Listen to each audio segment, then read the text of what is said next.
Tesla cyber truck का नाम सुने हो? अभी आपने देखा होगा भारत के साथ थोड़ा सख्ती से पेश आ रहा है अमेरिका।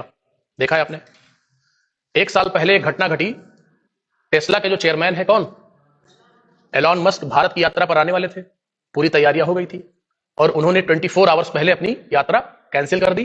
कैंसिल ही नहीं की, रूट डेविएट करके वो कहां उतर गए? चाइना में। और चाइना में उनका खूब वेलकम हुआ। इस घटना का मतलब समझिए आप। टेस्ला इंडिया में अगर आएगी, टेस्ला क्या है? टेस्ला क्या है अपने आप में?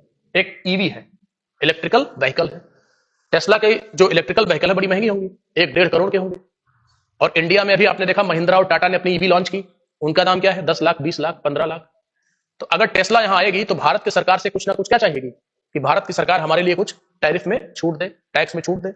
इंडिया से बात नहीं बनी तो वो नाराज होकर कहां चला गया? ट्रंप प्रशासन को जितवाने में बहुत बड़ा रोल किसका है? तो एलॉन मस्क ही असल में अपना एक तरीके से बदला ले रहा है। तो जो भी, ऐसा नहीं है कि किसी देश में डिपोर्ट किए नहीं गए इंडियंस, किए गए, लेकिन जानबूझ के इंडिया में बहुत ज्यादा उसको क्या किया गया? पब्लिश, ज्यादा वीडियो जारी की गई, थोड़ा रुख खराब रखा गया। ये आपने देखा होगा प्राइम मिनिस्टर मोदी को जो स्पेशल शपथ में बुलाया जाता है, मतलब बुलाया का मतलब हर देश के जो राजनयिक हैं या विदेश मंत्री हैं वो तो आएंगे, प्रोटोकॉल है, लेकिन एक विशेष न्योता दिया जाता है। तो लगभग हर कंट्री के जो बड़े चेयरमैन हैं, जो भले प्रीमियर हैं, जैसे सी जिनपिंग हुए या जापान वाले हुए, उनको बुलाया गया, पीएम मोदी को न्योता नहीं दिया गया। इसके पीछे भी किसका कारण है? कौन है?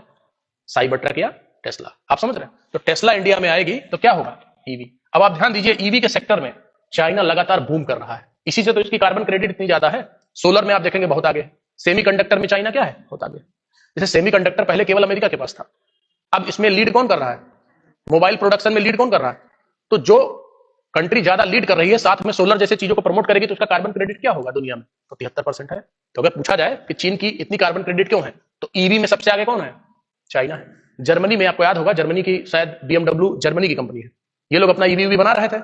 जब BYD एक कंपनी चाइना की है, जब इसने अपनी ईवी उतारी तो जर्मनी के पूरे मार्केट में पट गई। पूरे हर शोरूम में, हर सड़क पे क्या दिखने लगी? BYD। बहुत मतलब चिंता का विषय है। जर्मनी को बाद में इस पे ड्यूटी लगानी पड़ी। तब भी अभी जर्मनी में सबसे ज्यादा कौन सी कारें बिक रही? चाइना की। अब इंडिया में भी है, लेकिन उतना क्रेज नहीं है BYD का।